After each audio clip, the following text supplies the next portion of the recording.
এর জাতীয় গুরুত্ব সবাই অনুধাবন করেছি, এই জন্য সবাইকে ধন্যবাদ। কিছুদিন যাবৎ আমরা সবাই লক্ষ্য করছি বাংলাদেশের সরকারের প্রধান, তার স্ত্রী, তার কন্যা, আমারও আছে, আমারও স্ত্রী পুত্র কন্যাকে দিয়েছে, অনেকেরই গুরুত্বপূর্ণ রাজনৈতিক ব্যক্তিত্ব এবং সমাজের গুরুত্বপূর্ণ ব্যক্তি তাদের পরিবারের সদস্যদের নিয়ে অথবা রাজনৈতিকভাবে প্রতিপক্ষ বিবেচনায় যে সমস্ত কন্টেন্ট সামাজিক যোগাযোগ মাধ্যমে ভার্চুয়াল মিডিয়ায় প্রকাশিত হচ্ছে স্বাধীনতার নামে এবং মত প্রকাশের স্বাধীনতার নামে, সেটা আসলেই মত প্রকাশের স্বাধীনতা কিনা সেটা পুনরায় সংজ্ঞায়িত করা দরকার। আমরা সেজন্য এই সামাজিক যোগাযোগ মাধ্যম বা যেটাতে আইনি ভাষায় আমরা বলছি cyber space, which includes everything, social communication media, virtual media সহ সব কিছু ইনক্লুড করা হবে এবং এই সংজ্ঞাগুলো নতুনভাবে সংজ্ঞায়িত হচ্ছে।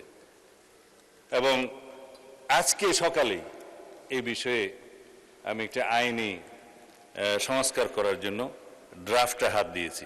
তা আমি জানতাম না আজকে এই কোয়েশ্চেনটা এখানে আসবে, এবং এটা মন্ত্রণালয় হিসেবে তথ্য মন্ত্রণালয়ের বিষয় যেহেতু কোরিলেটেড, আর এখানে সংসদের একটা বিধি মোতাবেক কেউ না থাকলে আমার জবাব দেওয়ার একটা বিধান আছে, সেই জন্য মাননীয় চিফ হুইপ একটা চিঠি আপনাদের দিয়ে রাখছে।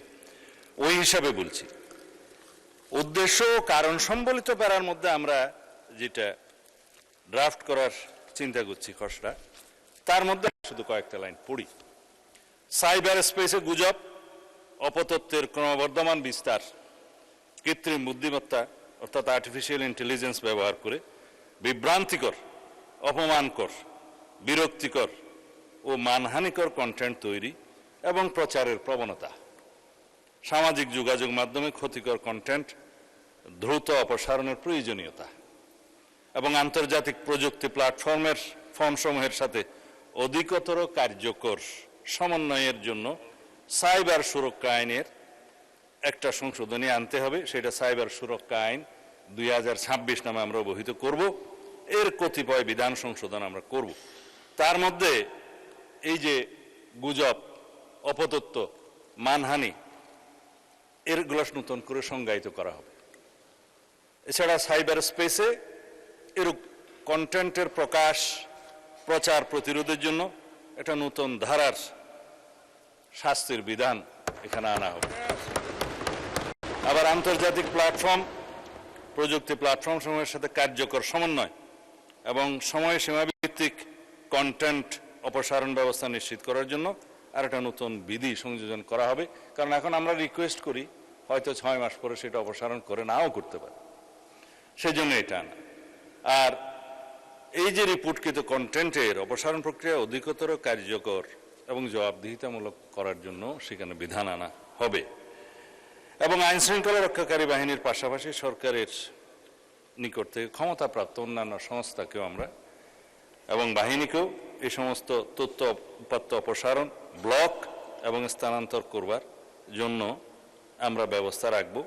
সেখানে আমরা অনেক অথরিটি আছে, জাতীয় সাইবার সুরক্ষা আইনের মহাপরিচালক আছে, প্রযোজ্য ক্ষেত্রে বিটিআরসি আছে, তাদেরকে আমরা এই ক্ষমতা দিতে পারি। এখানে বলে রাখি মাননীয় স্পিকার, জুয়া প্রতিরোধ আইন 1867 সনের আইন, সেই ব্রিটিশ আইন দিয়ে আমরা এখনো চলছি। সেইটা 1867। নতুন করে আশা করছি সংসদের এই সেশনে আইনটা আনতে পারবো, ফাইনাল স্টেজে আছি, জুয়া প্রতিরোধ আইন। সেই জায়গায় জুয়া, অনলাইন জুয়া, অফলাইন জুয়া, বিভিন্ন প্ল্যাটফর্ম এগুলো ব্যবহার করে যে অপরাধগুলো সংগঠিত হচ্ছে তার সাথে মাদকও জড়িত, ওয়েটিং জড়িত, এগুলো এখন আধুনিকায়ন করতে হবে। আমরা আরো অনেক আইন আনার চেষ্টা করছি। আইনি কাঠামোটা দাঁড় করা গেলে সেটা তখন প্রয়োগের ব্যাপার। প্রয়োগের ক্ষেত্রে তখন মিসইউজ হচ্ছে কিনা, অ্যাবিউজ হচ্ছে কিনা সেটা তখন দেখা যাবে, সংশোধনের মাধ্যমে যেতে হবে। কিন্তু আমরা আইনেই আনি না মাননীয় স্পিকার। সবাই এখানে আমাকে বলছে যে মাদক প্রতিরোধ করুন, মাদকের জন্য মাদক দ্রব্য নিয়ন্ত্রণ আইনের ড্রাফটটা করে ফেলেছে, এই সেশনে হয়তো আনতে পারবো। সেখানে মাদক দ্রব্য নিয়ন্ত্রণ আইনের মধ্যে যারা মাদকের জন্য অপারেশন করতে যায়, মাদক ধরতে যায়, তাদের কোনো অস্ত্র নাই মাননীয় স্পিকার। অথচ যারা ড্রাগ ডিলার, ব্যবসায়ী, তারা তাদেরকে অত্যাধুনিক অস্ত্রসজ্জিত হয়ে আক্রমণ করে। তারা কোর্টে মামলা দায়ের করে, কিন্তু পাশাপাশি পুলিশও মামলা দায়ের করে, অন্য কোনো অথরিটি মামলা দায়ের করে। এখন মাদকদ্রব্য নিয়ন্ত্রণ অধিদপ্তরের কাছে তেমন ল্যাবরেটরি সুবিধা নেই এবং তাদের ট্রেনিংয়ের সুবিধা নেই, তাদের অস্ত্র ব্যবহার আমরা করতে দিতে পারি না। অধিকন্তু কিছু কিছু বিষয় আছে, আমার ডগ স্কোয়াড দরকার। যদি ডগ স্কোয়াড দিয়ে মাদক নিয়ন্ত্রণ করা যায়, শনাক্ত করা যায়, সেটা হচ্ছে উত্তম।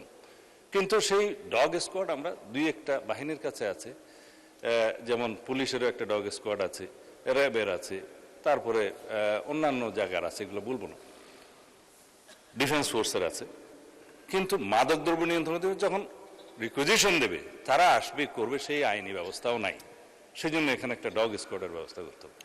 মোটামুটি মাদকের বিরুদ্ধে আমরা যে ফাইটটা করব, সেটা আইনি সুরক্ষার মাধ্যমে, আইনি ব্যবস্থার মাধ্যমে, এবং মাদকদ্রব্য নিয়ন্ত্রণ অধিদপ্তরকে একটা স্বয়ং সম্পূর্ণ অর্গানাইজেশন করার জন্য সেই আইনি প্রস্তাবগুলো আনবো মাননীয় স্পিকার।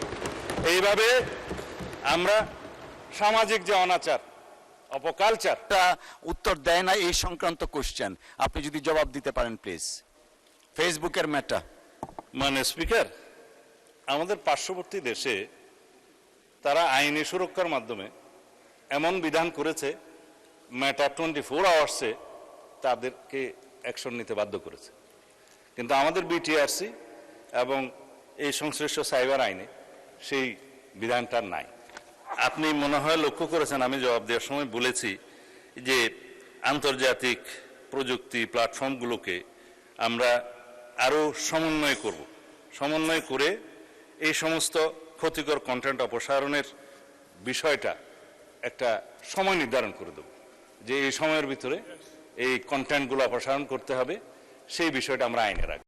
যেহেতু এখনো পর্যন্ত আইনি বিধান নাই, তাদেরকে আমরা রিকোয়েস্ট পাঠালে, বিটিআরসি থেকে রিকোয়েস্ট পাঠালে, আমরা বিভিন্ন অথরিটির কাছ থেকে বিটিআরসিতে দিই, বিটিআরসি সেটা ব্যবস্থা নিতে পারে না। তখন এই মেটা বলেন বা টুইট বলেন, আরও যারা বলেন, তারা বলে যে তোমাদের তো আইনটা ঠিকমতো নাই, সুতরাং আইনি কভার না থাকলে সেটা প্রেশার দেওয়া যায় না। সেই বিধানটা করবো মাননীয় স্পিকার, আমরা সেই আইনটা নিয়ে আসলে আপনারা দেখবেন। ধন্যবাদ।